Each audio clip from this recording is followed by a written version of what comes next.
बहुत स्वागत है आपका स्वदेश न्यूज में। मैं हूं आपके साथ अंचल शर्मा। खालिस्तानी खतरे के ऊपर आज हम बात करेंगे। लुधियाना में कोर्ट परिसर में गुरुवार को हुए बम धमाके में नए नए खुलासे हो रहे हैं। बम धमाके में मारे गए व्यक्ति के शरीर पर एक धार्मिक निशान मिला है। इससे धमाके में खालिस्तानी एंगल की संभावनाएं बढ़ गई हैं। वहीं चंडीगढ़ में शुक्रवार को सीएम चरणजीत चन्नी ने कहा कि धमाके में आरडीएक्स के इस्तेमाल की आशंका है और प्रारंभिक जांच में यह पता चलता है कि विस्फोट में मरने वाला व्यक्ति हैंडलर अपराधी था। ऐसी आशंका भी जताई जा रही है कि पाकिस्तानी खुफिया एजेंसी आईएसआईएस पंजाब में बड़े आतंकी हमले की साजिश रच रही है। यह आशंका पिछले माह आईबी ने पंजाब सरकार और गृह मंत्रालय को जारी एक पत्र में जाहिर की थी। 15 अगस्त के बाद से 25 बार से ज्यादा ड्रोन भारतीय सीमा में घुस चुके हैं। हथियार, हेरोइन और टिफिन बम भिजवाए जा रहे हैं और इसके साथ ही 11 टिफिन बम बरामद भी हो चुके हैं। आईबी और काउंटर इंटेलिजेंस के आला अधिकारियों और सूत्रों के मुताबिक पंजाब में टिफिन बम का खतरा काफी बना हुआ है, क्योंकि काफी मात्रा में टिफिन बम अभी बरामद नहीं हुए हैं।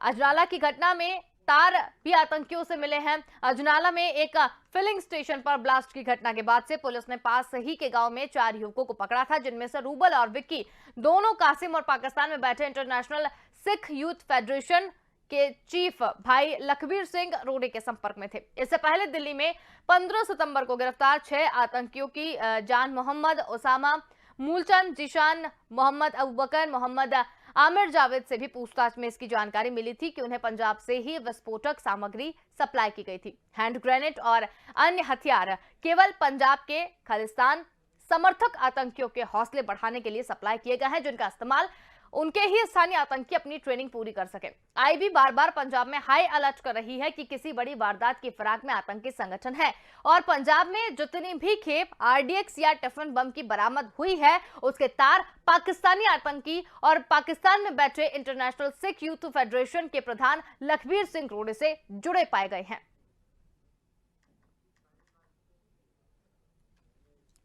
तो आज का हमारा मुद्दा भी यही है कि खालिस्तानी खतरा किस तरीके से भारत पर मंडराता हुआ नजर आ रहा है। इसी पर ज्यादा जानकारी के लिए हमारे साथ मेहमान भी जुड़ने शुरू हो गए हैं, जिसमें राजेश भारती जी, रक्षा विशेषज्ञ और शिक्षाविद हमारे साथ यहाँ पर जुड़े हैं। इसके साथ ही सुमन शर्मा जी भी हमारे साथ जुड़ी हुई हैं। आप दोनों का ही बहुत स्वागत है। राजेश जी, आपसे जानना चाहेंगे, लुधियाना में जिस तरीके से बम ब्लास्ट हुआ, एक व्यक्ति के ऊपर एक विशेष धार्मिक चिन्ह जो है वो भी मिला, कहीं ना कहीं आशंका जताई जा रही है कि ये खालिस्तानी आतंकी का ही हमला था। अब एक और देखा जाए, आईएसआईएस और खालिस्तानी इन लोगों के कांटेक्ट हमेशा से देखने में आते रहे हैं, लेकिन अब जिस तरीके से पंजाब में भी अब देखा जा रहा है कि इस तरीके की चीजें होने लगी हैं, पंजाब इससे अछूता नहीं रहा है, तो क्या लगता है आपको किस तरीके से रक्षा है वो इस तरीके से काम कर रही है? किस तरीके का खतरा भारत को हो सकता है? देखिए, मैं थोड़ा सा इसके बैकग्राउंड में अंशु जी जानना चाहूंगा पहले जी कि जब देश की आजादी हुई 1947 में, तो उसी समय कुछ सिख नेताओं ने ये सोचा कि सिख एक अलग धर्म है, तो जब इस्लाम के आधार पे पाकिस्तान एक अलग देश बना, तो उन्होंने उसी समय जो है ये मांग रखी। लेकिन ये क्योंकि इतने छोटे ग्रुप की मांग थी कि उस पर बहुत ध्यान नहीं दिया गया। लेकिन आप देखिए कि आजादी के ठीक बाद पंजाब में जो है पंजाबी भाषी आंदोलन शुरू हो गया और उसी भाषाई आंदोलन वो इतना उग्र होता है कि उसी आंदोलन से अकाली दल का जन्म हुआ और अकाली दल की लोकप्रियता इतनी बढ़ी कि सरकार को जो है झुकना पड़ा और 1966 में भाषा के आधार पे जो है राज्य बना, पंजाब राज्य, और हरियाणा को उससे अलग कर दिया गया। चंडीगढ़ हमने केंद्र शासित प्रदेश बना और अकाली दल पंजाब की राजनीति के केंद्र में आ गई। लेकिन इसके बाद जो है एक और घटना है, रूपनगर जिला है पंजाब में, आनंदपुर साहिब प्रसिद्ध उनका पवित्र स्थल है। तो आनंदपुर साहिब प्रस्ताव आया, वो 2 गुरुओं से भी जुड़ता है, गुरु तेग बहादुर और गुरु गोविंद सिंह वहां कुछ समय तक रहे हैं। तो आनंदपुर साहिब प्रस्ताव में जो है उन्होंने स्वायत्तता की मांग कर दी और कहा कि केंद्र सरकार के पास में रक्षा, विदेशी मामले, सुरक्षा, संचार और मुद्रा व्यवस्था होनी चाहिए और बाकी चीजें जो है वो पंजाब राज्य को स्वायत्तता दे देनी चाहिए। ये आनंदपुर साहिब प्रस्ताव को उस समय भारत की प्रधानमंत्री जो है इंदिरा गांधी थी, उसको जो है सिरे से खारिज कर दिया गया लेकिन आप देखिए कि वो बात दबी नहीं और धीरे धीरे 80 के दशक तक आते आते वो आनंदपुर शाही प्रस्ताव जो है खालिस्तानी आंदोलन के रूप में हमारे सामने आने लगता है। जी। 1984 में अमृतसर के गोल्डन टेम्पल में पंजाब के डीआईजी की हत्या कर दी गई और उसी के बाद भिंडरवाला ने जो है उससे अपना गढ़ बना लिया, फिर उसका जो है किलेबंदी करना शुरू करा। अब भिंडरवाले का भी अगर आप देखें तो वो जो है पंजाबियों की एक शैक्षणिक संगठन है दमदमा टैंक, उसका वो दमदमी टकसाल करके एक उनका शैक्षिक संगठन है, उसका वो हेड नियुक्त होता है और फिर वहां से कैसे वो उस स्वायत्तता की मांग को एक राजनीतिक आंदोलन। तो पंजाब के अंदर एक जो सिख समुदाय के कुछ लोग हैं उन्हें ये लगता है कि वो भारत के साथ रहे भी तो स्वायत्तता के साथ रहे। और मुझे लगता है कि अकाली दल का जो कमजोर पड़ना है 80 के दशक में, उसी से ये आंदोलन आया। और फिर से देखिए कि अकाली दल कमजोर पड़ा है पंजाब की राजनीति में और फिर से खालिस्तानियों की बात हो रही है।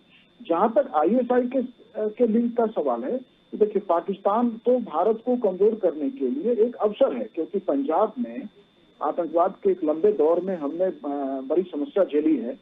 तो आईएसआई के लिए तो सिर्फ एक अवसर मात्र है और आईएसआई इस अवसर को बुनाने की कोशिश कर रहा है, क्योंकि भारत को जो है कश्मीर इश्यू पे जब तक कमजोर करना है या कश्मीर प्राप्त करना है तो वो भारत जितना कमजोर हो आंतरिक मामले में जितना उलझे। अच्छा, भारत सरकार को जो है जब हमने भाषा के आधार पे ये जो है स्थिति 1953 में आंध्र प्रदेश एक स्टेट होता था मद्रास स्टेट, उसी मद्रास स्टेट से तमिलनाडु बना है, केरला बना है, कर्नाटका बना है और आंध्र प्रदेश बना है। तो एक आंध्र तेलुगु नेता थे श्रीरामालू, वो भाषा के आधार पे तेलुगु भाषी राज्य बनाना चाहते, फिर वो अनशन पे बैठ गए। उस समय के प्रधानमंत्री जवाहरलाल नेहरू ने उस मांग को सिरे से खारिज कर दिया और उनके अनशन पे बैठने के बाद उनका डेथ हो गया और फिर तमिल और तेलुगु लोगों में आपस में संघर्ष शुरू हुआ और सरकार झुक गई और भाषा के आधार पर पहला राज्य भारत में बना आंध्र प्रदेश। और 66 में हमने अभी बात किया कि पंजाब भाषा के आधार पर एक राज्य बना। तो ये भाषाई आंदोलन अंततः स्वायत्तता के तरफ या खाली इस तरह के तरफ आंदोलन के तरफ जाएगा, ये बात हमने उस समय नहीं सोचा था और ये उसी की परिणति है। और ये जो है अकाली दल पंजाब की राजनीति में प्रभावी हो जाएगी, तो ये जो खालिस्तानियों का प्रभाव है ना वो मुझे लगता है कि कम हो जाएगा। अकाली दल जब जब कमजोर हुआ है, 70 के दशक में जाके कमजोर हुआ तो खालिस्तान का आंदोलन चला, फिर अकाली दल जब वहाँ की राजनीति के केंद्र में आ गया तो फिर से खालिस्तान मूवमेंट थोड़ा शांत रहा।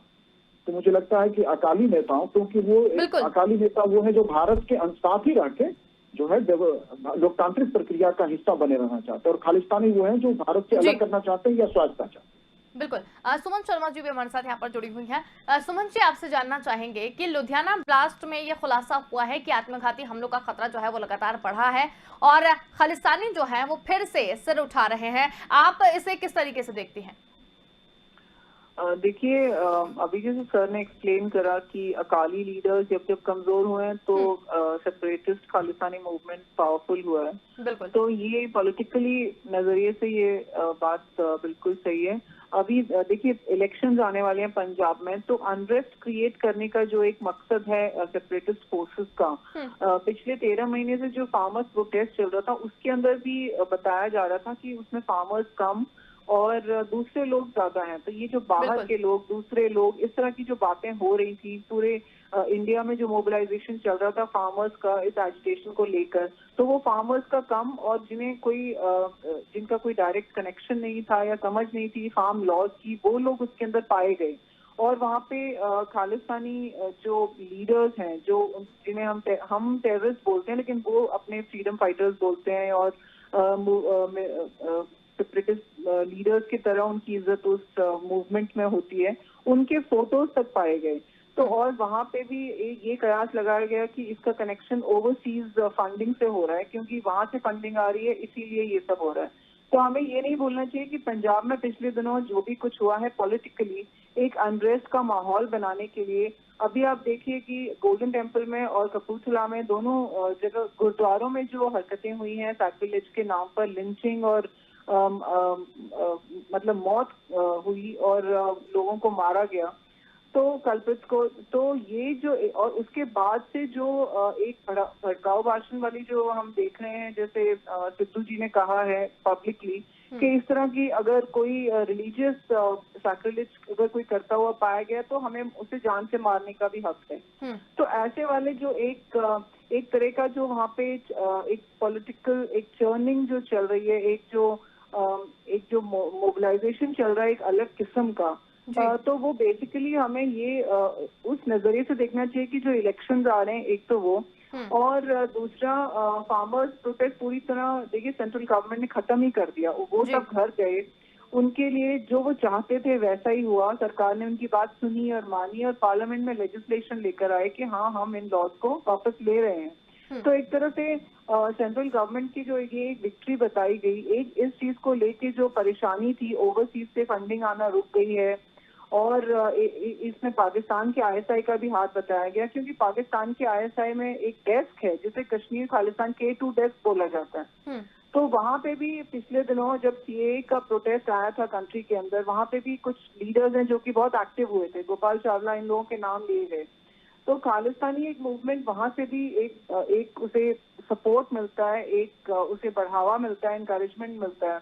तो ऐसी वाली चीजें हमें उस पर्टिकुलर पॉइंट ऑफ व्यू से देखना चाहिए कि इलेक्शंस में मतलब कोई भी शांति से इलेक्शन ना हो, कोई अच्छा रिजल्ट ना आए, एक पॉलिटिकल उसे एंगल और कलर दिया जाए। तो ये सारी चीजें हैं। और होम मिनिस्ट्री की तरफ से सिक्योरिटी को जो एक उन्होंने एनएसजी की भी बात करी कि वो उसे वहां भेजेंगे, और एनआईए का भी प्रोब मांगा है। तो ये मेरे ख्याल से एक बहुत ही अच्छा स्टेप है, और सिक्योरिटी को लेकर ताकि लोग बाहर निकलें और वोट डालें, तो वो एक डर का माहौल खत्म होना चाहिए। तो ये सरकार जो स्टेप उठा रही है वो ठीक है, और लोगों को ऐसे वाली चीजों का थोड़ा ध्यान रखना चाहिए कि इनकी बातों में ना आए।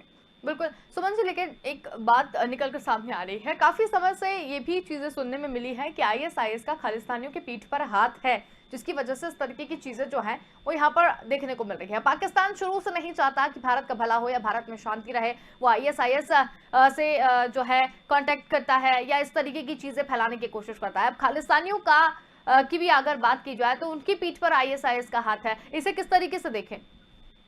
देखिए, ये जितने भी मूवमेंट्स हैं पूरी दुनिया में जो कि फ्रीडम के नाम पर बाहर निकलते हैं और लोगों को भड़काकर उन्हें जो नौजवान हैं उन्हें भर्ती करते हैं ताकि वो फ्रीडम के नाम पर, फ्रीडम स्ट्रगल के नाम पर वो एक तरह से हथियार उठाएं और टेररिज्म में आए। तो ये जितने भी मूवमेंट्स हैं इन सभी का एक दूसरे के साथ एक लिंक जुड़ा हुआ है ताकि ये देशों को तोड़ें, उन्हें कमजोर किया जाए। हर जगह जहाँ पे डेमोक्रेसी है, अच्छी वाइब्रेंट डेमोक्रेसी है, जैसे कि हिंदुस्तान में, पूरे साउथ एशिया में देखिए इंडिया ही एक ऐसा कंट्री है जहाँ पे बाकायदा इतने सालों से एक फेयर और ट्रांसपेरेंट डेमोक्रेसी चल रही है, जो कि बहुत सारे देशों को पसंद नहीं आती है। और इसीलिए देश को कमजोर करना, उसे तोड़ना, और ये अलग अलग जो हरकतें और जो मूवमेंट्स उठकर आ रहे हैं, इन सभी का आपस में एक लिंक रहता है, फंडिंग रहती है, ट्रेनिंग और लॉजिस्टिक्स भी रहती है, ताकि सभी देशों में इनको बाकायदा एक्टिवेट किया जाए और ये एक अनरेस्ट का माहौल क्रिएट करें ताकि डर पैदा हो। और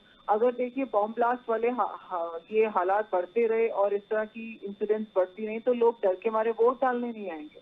तो इससे किसका फायदा है? देखिए, पॉलिटिकल एंगल इसमें रूल आउट नहीं किया जा सकता है। एट द सेम टाइम पिछले महीने कैंटोनमेंट में भी ब्लास्ट हुआ था पठानकोट में, उसके अलावा 5 साल पहले एयर बेस में भी हो चुका है।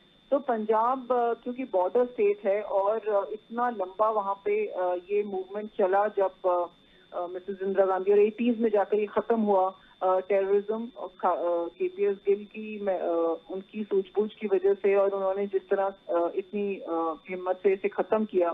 तो ये एक लंबा जो वहाँ पे सेपरेटिस्ट मूवमेंट चला, उसके अभी भी हल्के फुल्के कहीं ना कहीं वो दिखाई देते हैं। उसके अलावा ऐसा भी कयास लगाया जाता है कि ये बाहर के देशों में ज्यादा एक्टिव हैं। देखिए, लंदन में जो भी प्रोटेस्ट होते हैं, इवन कनाडा में भी इनके सिंपथाइजर्स हैं, वहाँ के डिफेंस मिनिस्टर हैं हरदीप सिंह सज्जन, जिन्हें सिंपथाइजर बताया जाता है। तो बाहर के देशों से भी एक जो इन्हें इंकरेजमेंट मिलता है और एक सपोर्ट मिलता है। तो ये रूल आउट नहीं किया जा सकता है कि बहुत सारे लोग बाहर जो हैं वहाँ से इन्हें सपोर्ट दे रहे हैं और इसीलिए यहाँ पे इस तरह की हरकतें बढ़ रही हैं।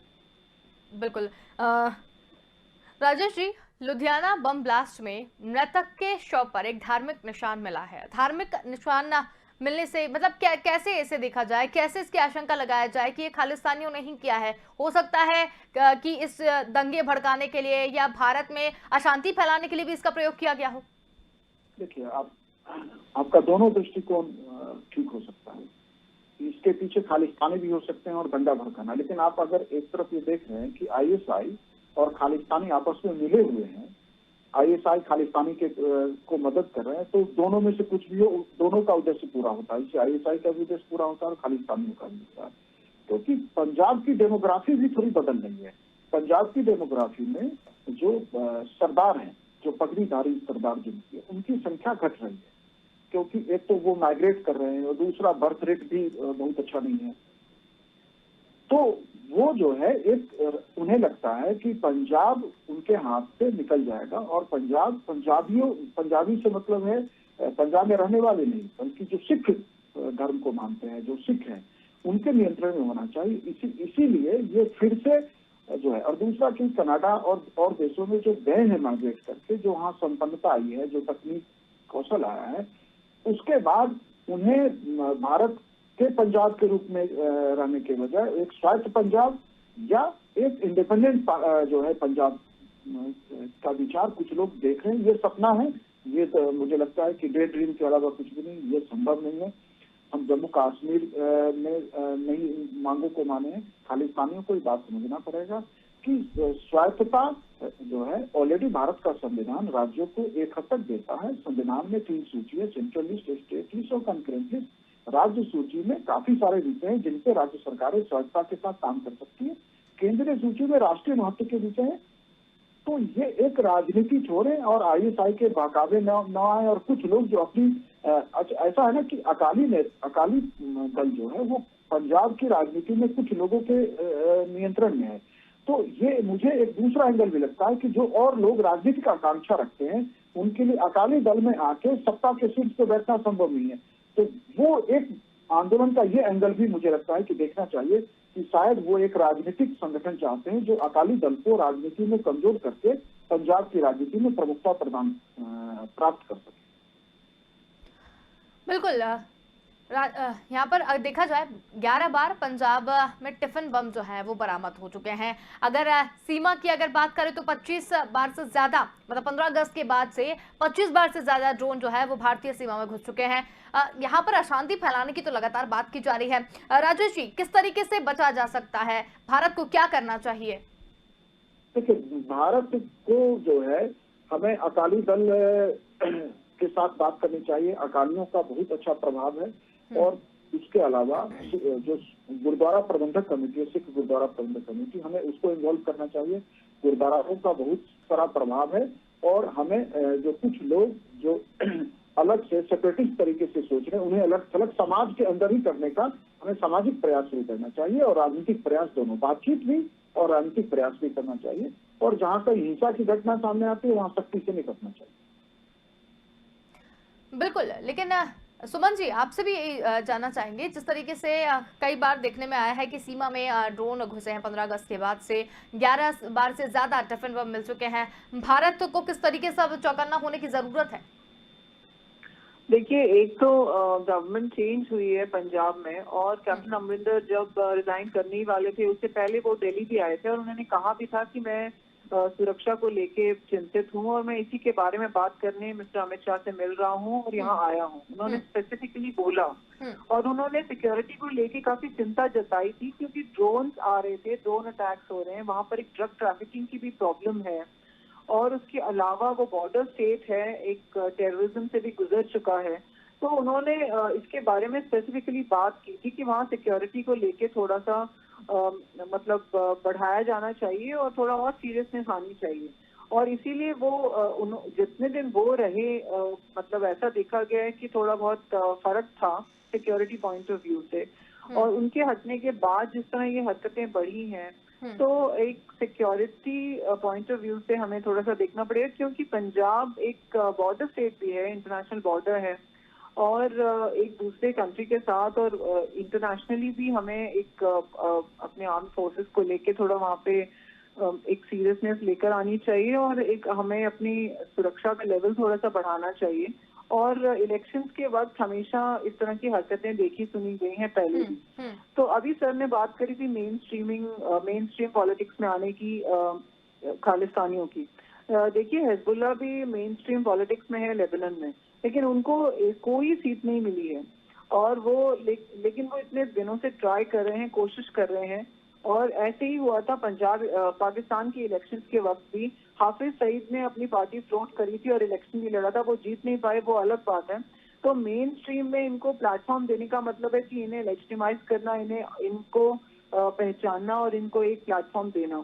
तो वो कोई बहुत अच्छी चीज नहीं है देश की डेमोक्रेसी के लिए। तो हमें इन बातों को बढ़ावा नहीं देना चाहिए। इसके अलावा अगर ये अपनी पॉलिटिकल पार्टी फ्लोट करके आना भी चाहते हैं तो ये लोगों का फर्ज है कि इन्हें ना जितवाया जाए, क्योंकि अगर इनकी जो आइडियोलॉजी है, they are basically motivated by a certain type of ideology जो कि एक्सट्रीमिज्म की तरफ है।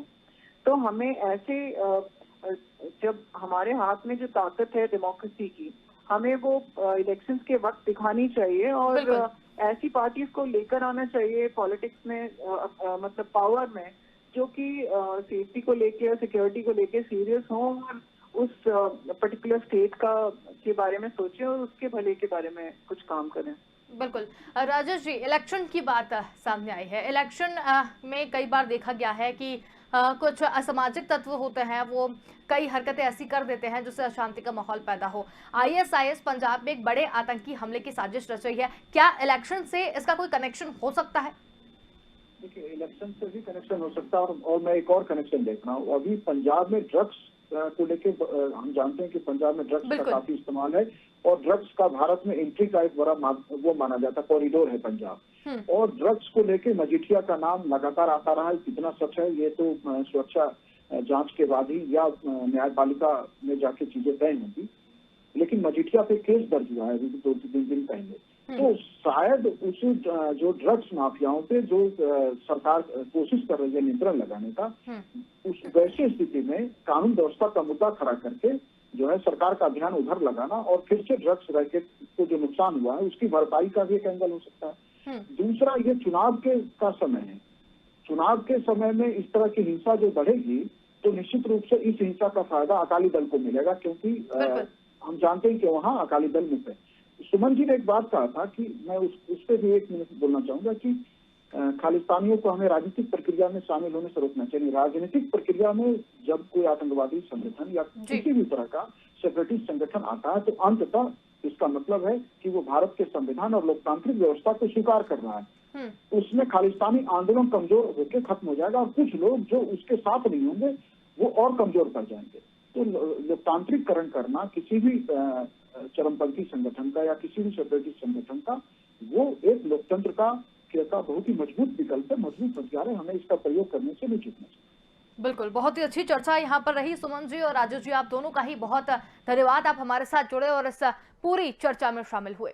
तो खालिस्तानी आतंक का खतरा लगातार बढ़ रहा है भारत में। आईएसआईएस का खालिस्तानियों की पीठ पर हाथ है। लुधियाना बम ब्लास्ट में मृतक के शव पर एक धार्मिक निशान मिला और बम धमाके में आरडीएक्स के इस्तेमाल की आशंका भी जताई जा रही है। इसके साथ ही आपको बता दें कि लुधियाना जिला अदालत में धमाका हुआ था और आईएसआईएस अब पंजाब में एक बड़े आतंकी हमले की साजिश रच रही है। लेकिन बड़ा सवाल यही है कि जब इतनी सारी चीजें हो रही हैं, सरकार क्या कर रही है? क्योंकि अभी पंजाब में देखा जाए तो हाल ही में चुनाव भी हैं और चुनाव के रहते इसका फायदा अकाली दल या फिर आईएसआईएस या फिर खालिस्तानी आतंकी किस तरीके से उठाते हैं, ये फिलहाल देखने वाली बात होगी। फिलहाल के इतना ही देखते रहिए स्वदेश न्यूज, क्योंकि सबसे पहले देश।